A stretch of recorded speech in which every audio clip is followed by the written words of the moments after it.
Olá, meus amores, bom dia, boa tarde, boa noite, boa madrugada. Eu não sei que horas você está estudando para o seu exame de ordem, mas eu estou aqui com você para te apresentar as informações mais importantes através do curso A7, para você receber a aprovação no tão sonhado exame de ordem. Vamos falar hoje de direito material do trabalho, trazendo as principais situações, os principais assuntos que podem cair no seu exame de ordem. Então, eu estarei aqui para te dar essa base, para te dar esse apoio. Meu nome é Paula Lobo, sou a sua professora de Direito Material do Trabalho, ok? Vou trazer junto com você quais são os temas mais importantes. De início, vamos começar com aquelas situações que nascem da jornada de trabalho. Quais são elas? Nós vamos seguir a ordem para que isso organize o seu raciocínio e que esses temas estejam muito frescos na sua memória assim que você encontrar qualquer pergunta, qualquer questão que traga jornada de trabalho ou que apareça algum dos detalhes da jornada de trabalho de um reclamante, tanto para que você atue como advogado com a visão de defensor da parte ativa ou para a proteção da parte contrária. Isso pode ser exigido de você. O exame de ordem já tem essa perspectiva de tentar te situar como advogado dentro das situações, como advogado, como advogada. Eu estou com você para te dar esse suporte passo a passo, trazendo o que tem de mais importante sobre cada um desses temas, ok? Bom, nós vamos começar com as 5 verbas que nascem da jornada de trabalho. Essas você não vai se esquecer nunca mais. Vamos lá? Qual seria a primeira delas? E nós vamos começar com as mais fáceis para a gente deixar as mais complicadinhas para o final, ok? Intervalo interjornada, intervalo intrajornada. Depois, nós vamos para o adicional noturno, depois para o descanso semanal remunerado e, por fim, para o cálculo de horas extras, ok? Vai ser tranquilo, você vai ver que eu vou te ensinar como você vai poder decorar esses temas e no dia da sua prova você vai estar tranquilo, vai estar tranquila, vai estar com tudo fresco na sua mente, ok? Vamos para o primeiro, mais fácil de todos, intervalo interjornada. Intervalo interjornada, ok? Vamos lá, vou deixar aqui escrito para que você já faça no seu caderno. Intervalo interjornada. Vou te situar, ok? Logo no início, sobre a expressão intervalo. Bom, o intervalo é aquele espaço de tempo necessário para descanso do empregado. No nosso ordenamento referente aos trabalhadores, nós temos espécies de intervalos. Intervalo para repouso, intervalo de descanso entre uma jornada e outra. E eu preciso que você se lembre o que significa cada uma dessas expressões para que na hora da prova você saiba diferenciar quanto de tempo a pessoa vai ter para descanso entre uma jornada e outra e quanto tempo ela vai ter dentro da mesma jornada. O intervalo interjornada é aquele que significa entre uma jornada e outra. Lembre-se que o prefixo inter aqui, vai lembrar das aulas de português, para se lembrar que esse prefixo aqui vai trazer a ideia de entre, ok? Por isso que existe a palavra intercâmbio, intercolegial, internacional, sempre trazendo a ideia de uma coisa e outra. E de que existe algo, uma relação entre uma e outra coisa. No caso da jornada, o inter significa aquele intervalo entre uma jornada e outra, entre duas jornadas consecutivas. Então, entre duas jornadas consecutivas, existe uma previsão pela nossa legislação de tempo que não pode e não deve ser desrespeitado. Esse intervalo, segundo o que estabelece a CLT, é de 11 horas. 11 horas. Ok? Anote no seu caderno que o intervalo interjornada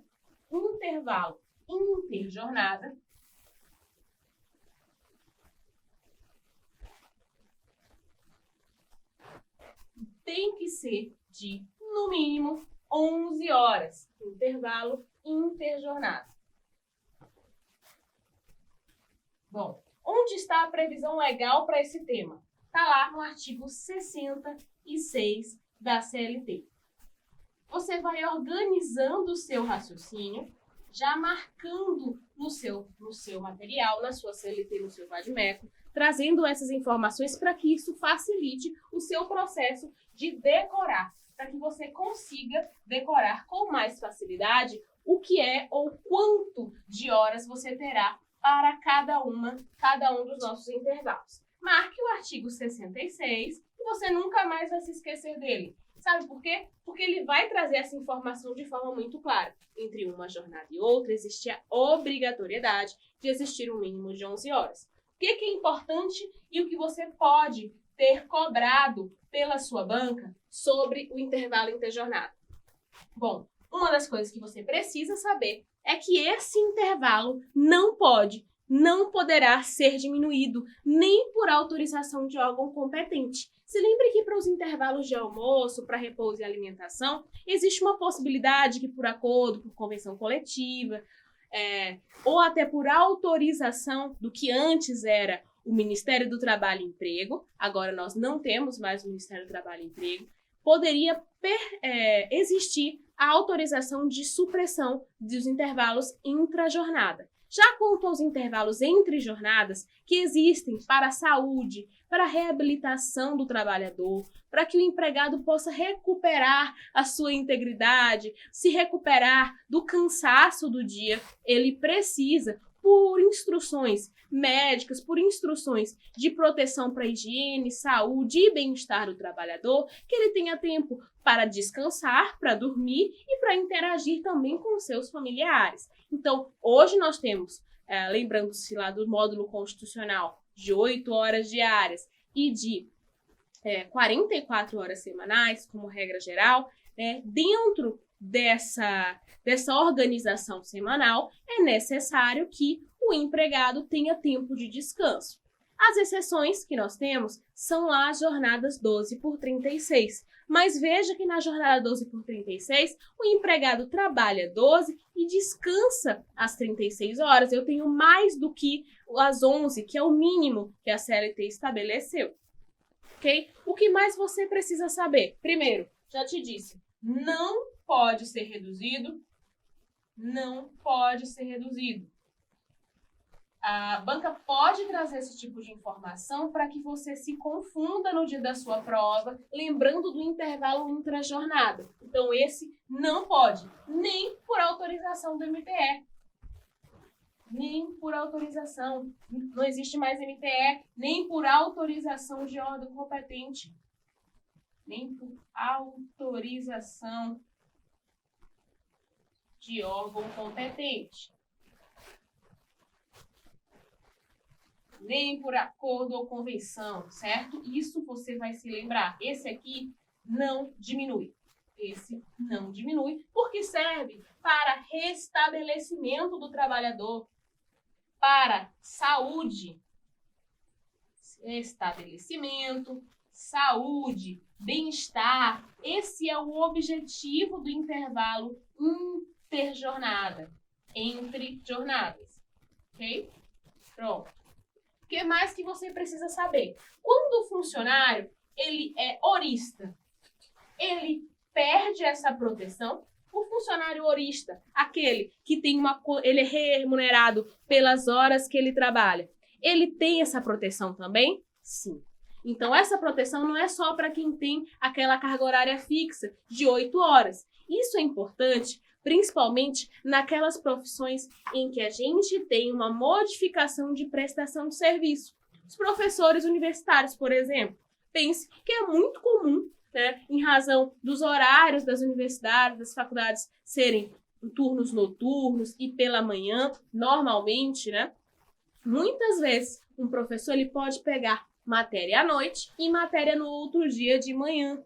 Pense que, nesse caso, é muito difícil que ele esteja respeitando o módulo constitucional de 11 horas. Pense, se as aulas começam às 18h30 e seguem até às 22 horas, o professor que começa a trabalhar no dia seguinte, às 7 horas da manhã, não terá um intervalo respeitado. 22, 23, 24, 1, 2, 3, 4, 5, 6, 7. Nós temos 9 horas.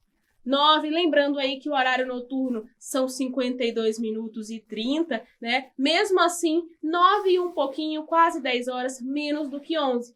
Esse empregado que labora até as 22 horas da segunda-feira e que na terça-feira de manhã começa a trabalhar às 7 horas, não tem respeitado o intervalo de 11 horas, que é obrigatório. Ok? Então, o que cabe aqui? O que eu posso pedir quando o empregado que não tem as 11 horas respeitadas, qual o tipo de proteção que esse empregado terá? Essas horas que não foram respeitadas, onde houve labor, porque houve labor aqui até as 22 horas e às 7, deverão ser pagas como horas extraordinárias, ok? Então, toda vez que o intervalo não for respeitado, eu abro a necessidade de pagamento de horas como extraordinárias. Isso significa cada hora terá, no mínimo, o adicional de 50% estabelecido pela Constituição. Vamos ver horas extras lá no finalzinho dessa sequência de matérias da jornada e já já eu te relembro esses assuntos que são muito importantes para o exame de ordem, ok? Então, essas eram essas informações. Vou te lembrando aqui, necessidade de respeitar no caso do empregado horista. No empregado horista também, assim como no mensalista, ok? Vamos lá, o que mais é importante? Quando eu tenho também a situação de um empregado que trabalha em turno de revezamento. Empregado em turno de revezamento. Esse empregado, se ele não tiver as 11 horas respeitadas, ele também terá direito ao pagamento das 11 horas de que nós tratamos aqui. Existe previsão legal, existe posicionamento dos tribunais superiores que garanta àquele empregado que trabalha em turno de revezamento, se lembre, turno de revezamento, nós temos um empregado que ele tem uma jornada, uma quantidade de horas fixa a ser prestada, mas ele não tem um horário fixo de início e fim que seja habitual. Por exemplo, uma semana ele entra das 6 às 14, na semana seguinte ele entra das 14 às 19 ou às 20 horas, então ele vai modificando o seu turno de trabalho, uma vez que aquela atividade, pela sua natureza, ela não pode ser interrompida. Então, isso são empregados que laboram em turno de revezamento. Empregados em turno de revezamento também têm a obrigatoriedade de respeitar, de ter respeitadas essas 11 horas? Sim.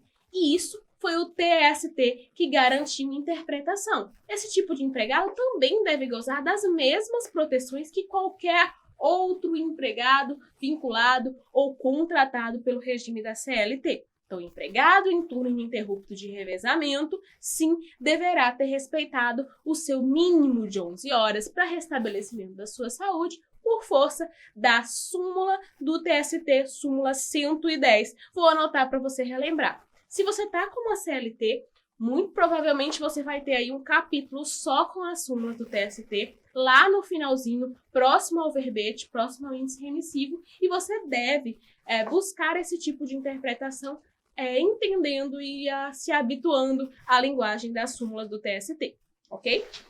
Vamos lá. Necessidade de respeito para o empregado que seja horista e também para o empregado em turno ininterrupto de revezamento. Empregado em turno ininterrupto de revezamento. Essas são as informações mais importantes sobre esse tema que não é difícil. Ininterrupto de revezamento. De revezamento. O que você precisa saber? Saber que a previsão está lá na CLT, artigo 66, e que súmula sobre esse tema é a súmula 110 do TST. Marque ela no seu índice remissivo. Nós vamos continuar avaliando agora, em seguida, o intervalo intra-jornada, ok? Eu vou preparando o quadro para você, para que a gente consiga se organizar. Então, qual a diferença do intervalo inter para o intervalo intra? Intra é aquele que ocorre dentro da jornada. O inter, aquele que ocorre entre uma jornada e outra. Bom, no intervalo interjornada, nós temos um mínimo de 11 horas que tem que ser obrigatoriamente respeitados. Tá? Quando é que você vai ter que ligar a luz de alerta para prestar atenção que a banca está querendo cobrar de você esse tipo de intervalo? Quando ela trouxer um exemplo que eu te dei, um empregado horista que tem alteração dos seus horários de trabalho, às vezes ele presta horas à noite, às vezes ele trabalha de manhã. Essa é uma situação muito comum de acontecer. E a outra situação do empregado padrão, do empregado que tem a carga horária normal de 8 horas diárias e 44 horas semanais, é a seguinte: o empregado que labora na sexta-noite e labora no sábado de manhã para completude, para finalização ali da sua carga horária. Perceba que é muito possível que a banca, quando ela trouxer um empregado que labora até mais tarde na sexta-feira, por exemplo, e que vai trabalhar no dia seguinte, no sábado, né, para completar a jornada, normalmente pela manhã, é provável que a banca queira que você avalie se esse intervalo foi respeitado. Como é que a banca vai cobrar isso de você? Ela vai trazer ali a jornada da noite e a da manhã de forma clara só para você contar? Difícil. O mais comum é que ela te traga a jornada por escrito, apresentando um funcionário que labore das